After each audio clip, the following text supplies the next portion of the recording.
me, back again, your favorite queen of dark and dry humor, making a second YouTube video. Okay, first things first, I did not want to include casually suicidal in this because I think it's kind of insensitive to say it all the time. So I just went with dark and dry. Also, second thing, it's super normal for me to include a Burger King crown in this video because again, it's super normal for an 18-year-old girl to just go at the Burger King counter and ask them to give her a crown. So yeah, anyway, so I uploaded a poll on my Instagram asking y'all if you wanted me to make a video on the life-changing books that I've read or about, you know, memes or stuff like that. And I was really expecting a lot more on the meme side, like the meme section, but to my surprise I got more likes and votes on the life-changing books. So I think I'm friends with quite a few thoughtful people, more than I know that they are.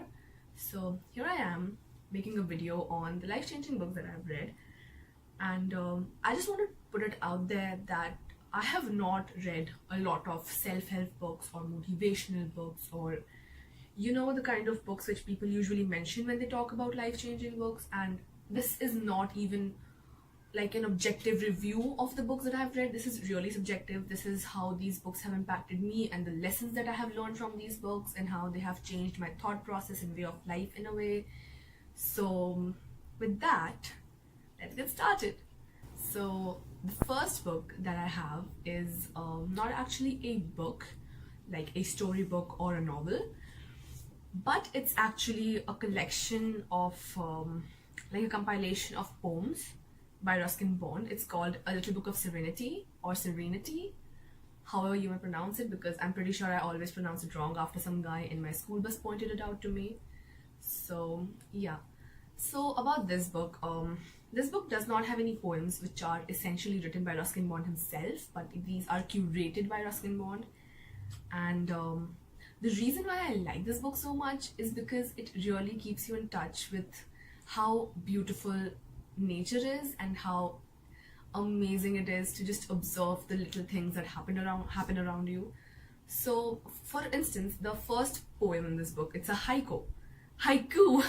I always say haiku, and that's really embarrassing because haiku is actually a supermarket and I always go there after school. But anyway, this is haiku, and it is an old pond, a frog jumps in, plop. So, you know, these are 3 lines about how a very normal day in a poet's life, and he observes a frog jumping into a pond, and it's just this peaceful, low-key, beautiful sight and sound. And I just think that that is something that is entirely in this book, you know, because I remember the amount of peacefulness and mindfulness that this book has given to me. Last year I was going through a lot of high school drama, you know, the usual, people not talking to you, people dissing you for no fucking reason. That's a bad word, I'm sorry, never mind. So yeah, and I remember reading this book in the back of my bus, listening to music while it was raining. It was during monsoon, so it was raining, and I just think of that time and I remember that, okay, this was peaceful, because even when there was so much of conflict going on externally in my life, I think this book gave me some peace of mind, some peace of heart, you know, really filled me with good thoughts and positivity. And I think that is something that we all need. Another thing that I really admire for this book, in this book, is that it just showed me how nature is so much more than the greens and the blues and you know, the sustainable products or whatever people say it, or veganism, or the entire social media culture around the protection of environment and everything.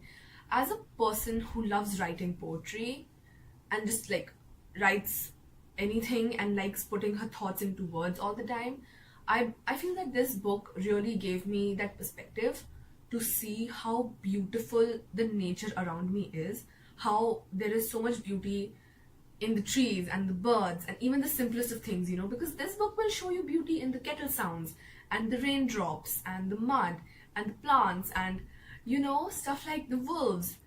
They're howling far off in a distance, not even close to you.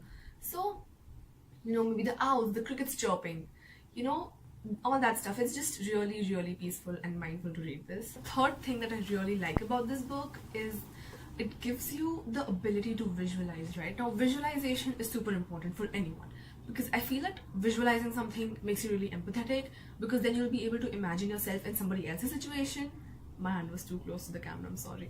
Anyway, so yes, I think it gives you the ability to visualize, because personally, I was able to visualize so much more to every single poem than there was described. Like, for the poem that I told you guys, instead of a pond, somehow I imagined like a river digging, you know, like with a side well kind of situation, but not really a well. I mean, do you get me? It's alright if you don't, I mean. And I imagined that there must be some raining and stuff like that. So I was really able to visualize, and I think I, as a person who loves writing, as I mentioned before, having the ability to visualize is something that I would really admire in myself and another person, because again, empathy is so important. And it made me grateful, you know, filled me with gratitude for the world I live in, because it's pretty and I've got to save it. So I think those are the lessons I learned from this book, and would 100% recommend to someone who's going through a tough time, or even if you're not going through a tough time and you need some sort of peace of mind, turn to this book because it's amazing. Also, another little fact about this book is that it is actually in 3 in a series. There's a Little Book of Serenity, Little Book of Peacefulness, and there's another one. And I think all 3 of, I have only read this one, but I'm pretty sure the other 2 are just as amazing as this one. So that was my first book. Now, for my second book, this is like super cliched, and I might as well get some amount of hate for this one because pop culture has made this book super cringy or whatever. But personally for me, this book is like, it has to be on the list of the most life-changing books that I have read, because honestly, that is actually the most life-changing book I have read. So let's get into it. The second book is, you guys just saw it, it's The Fault in Our Stars. As I told you, super cringy, super cliched. Many of you might give me hate for this, but I'm ready for it. Now this book, where do I get started with this one? Physiological facts first. This is the first book which I was able to finish in just 7 days. And mind you, that is the shortest time period in which I finished a book. If you don't count Harry Potter and the Cursed Child and Red Leaves, which I read during my board exams. And when you have your exams going on, everything is better than your school textbooks. So really not considering it. And yes, The Fault in Our Stars is also the first book which I read with a lot of concentration and attention. Now, I am not a very huge fan of rom-coms or YA, because I have read a ton of YA on Wattpad, and I'm not a sucker for that stuff. Essentially, I'm not a sucker for that stuff. But yes, The Fault in Our Stars is really something, because, you know, other than the fact that it may give some young people, as if I'm very old myself, whatever, unrealistic expectations about relationships and boys out there, I think for me, the deeper sense of this book lies in the fact that, you know, eternity is not true. You know, nothing is forever. Your life is not forever. And if there is a terminal disease that we should all fear and live in the fear of, then that is life. Because we all know it's going to end. Life is a terminal disease, honey. It's going to end.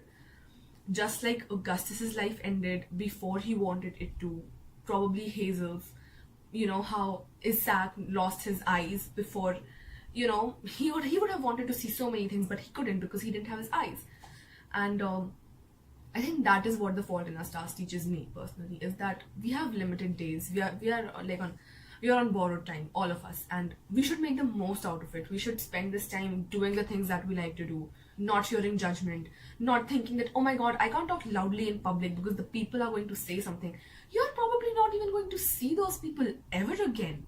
You know, sit in public like you want to and do the things that you genuinely want to, the things that make you comfortable, the things that make you feel that your life has a purpose.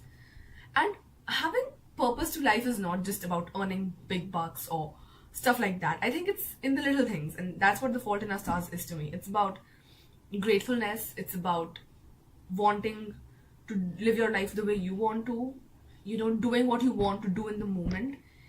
and I guess just cherishing life, not thinking too much of the future. And when it comes down to the love aspect of The Fault in Our Stars, I just feel like it presents a very innocent love story. It presents a love story between two people who know that they are on limited time, who know that for them, forever is not an option.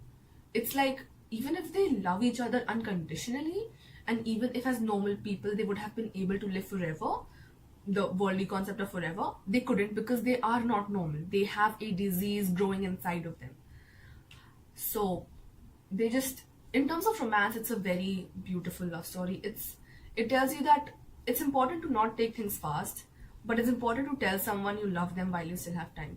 Because I feel like today we live in a place where love is seriously just shoved down to like the last item on anybody's priority list. Because I have met so many people, I have known so many girls and guys who are like, oh, I don't have time for love, I don't have time for this, I don't have time for that.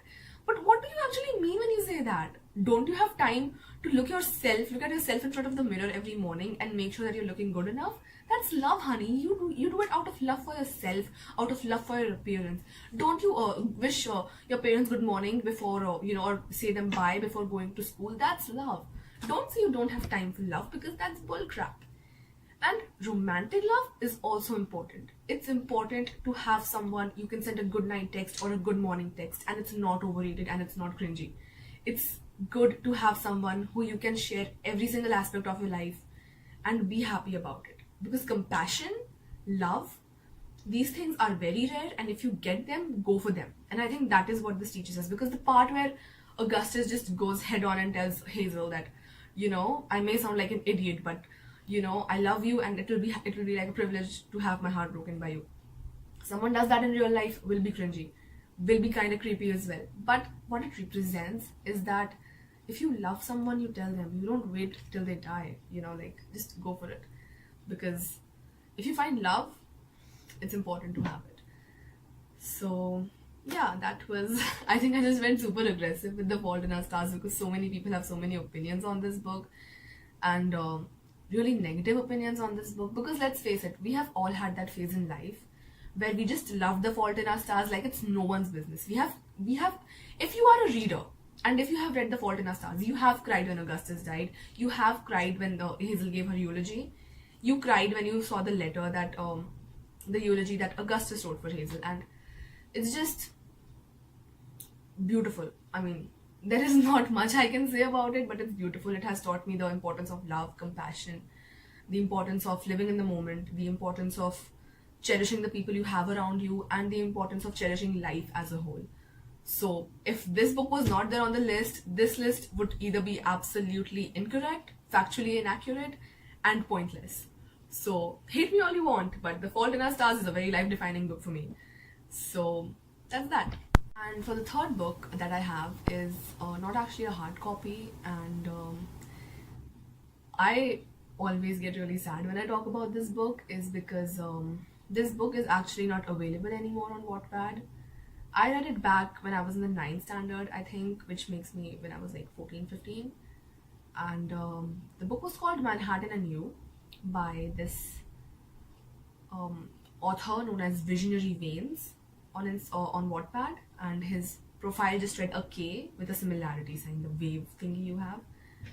And I think I have read a ton of books on Wattpad. I have read so many books. I mean, I have read quite the popular ones like Young, Wild and Married and the Cell Phone Swap. I mean, if you were a Wattpad teenager, you would have heard about all these books because they were really popular out there.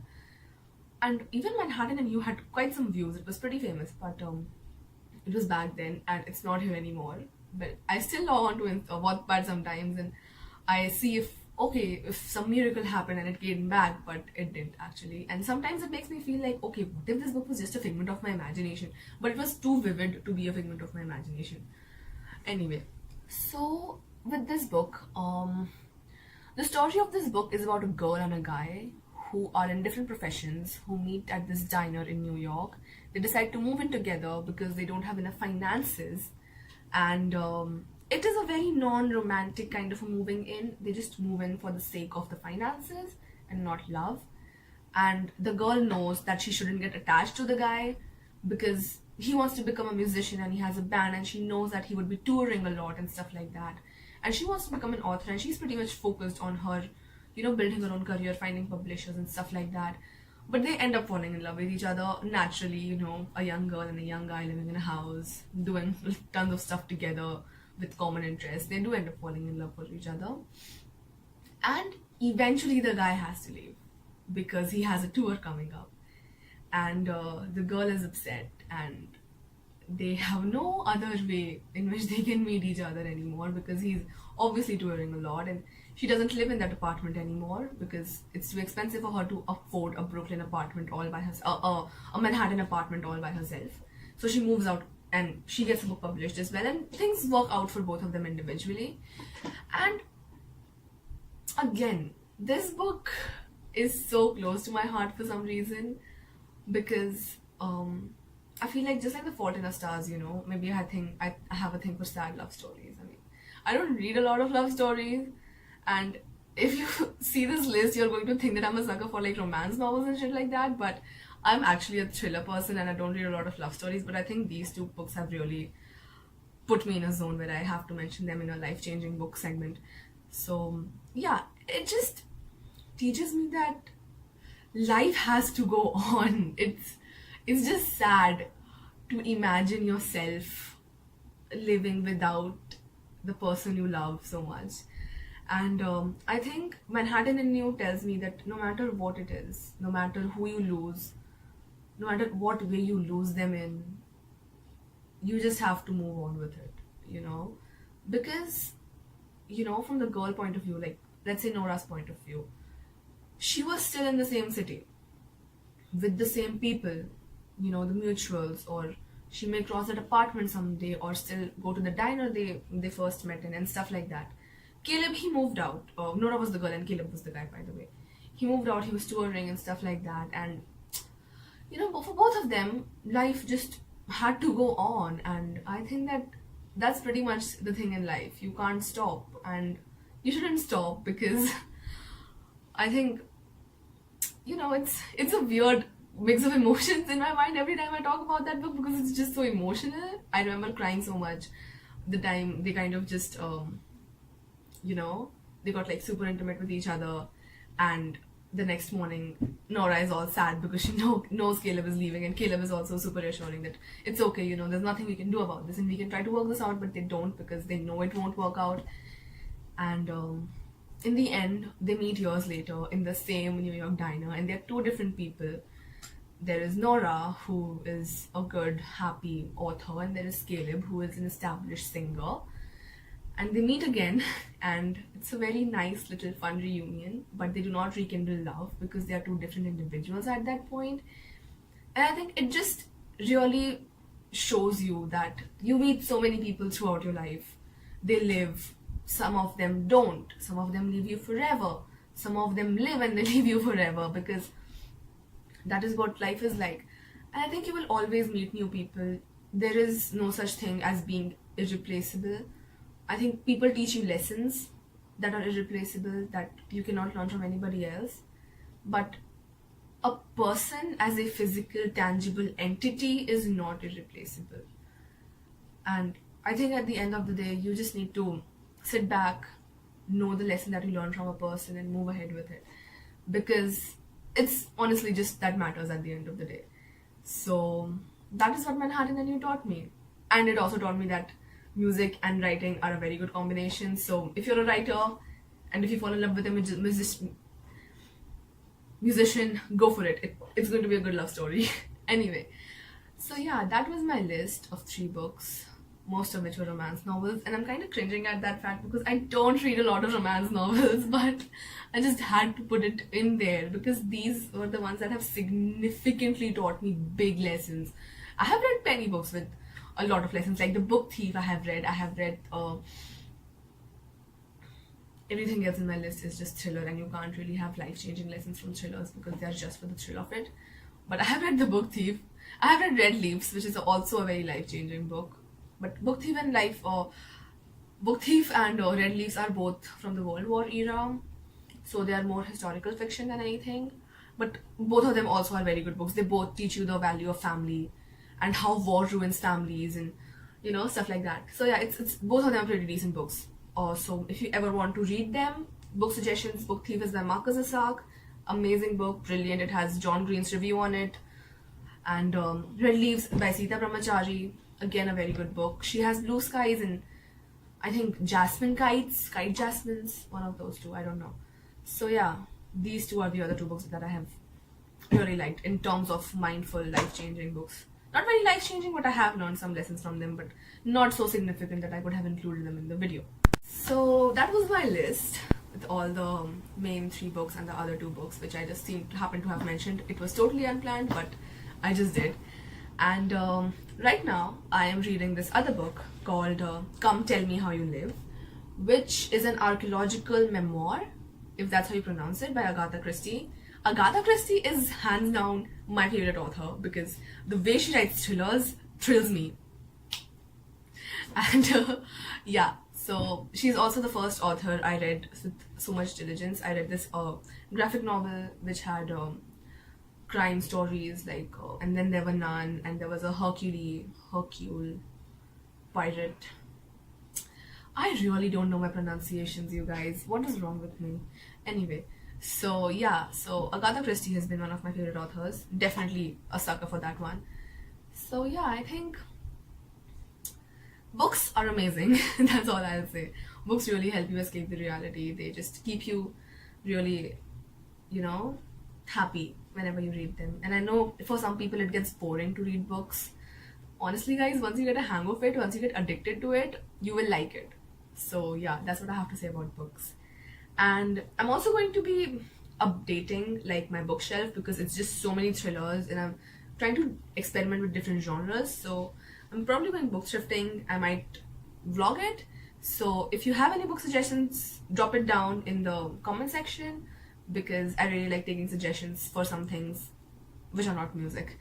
Anyway, and yes, this has been fun to make this video in the 7th attempt because throughout my exams I was just thinking of how to make this video. I mean, I shot this video thrice or 4 times during my exams, just trying to get it like have it hit the right notes, but somehow it ended up just looking bad. Either I was looking like a complete wrecked up mess, which I was during my exams. I was looking like a raccoon because I was extremely sleep deprived, and I was obviously under a lot of stress as well because that's what Indian schools do to you. Cheers to you, education system. But so yeah, I tried shooting this video 6 times. This is the 6th time actually I'm doing this because I did one in the morning and I had to delete it because I was getting late for the movie. And yeah, I think this was a fun experience shooting my 2nd video. I'm pretty sure this is going to be super long, but if I shoot this again, I will end up losing the zeal of making a video about my favorite books, and I really don't want that to happen because this is a topic I really wanted to do for the longest time. And about the memes video, I will be posting that as well because it's a super funny topic. And I know I'm not a very funny person and I don't laugh a lot. Like, I do laugh a lot, I just don't have the ability to make other people laugh a lot because my humor is always filled with pop culture references which half of the people don't even get. But yeah, I will make that video as well with a friend of mine if I can, and I will be uploading that as well. But I might upload a video on some other topic before that because I think it's too soon to introduce a friend on my YouTube. But if they want it, I'm up for it.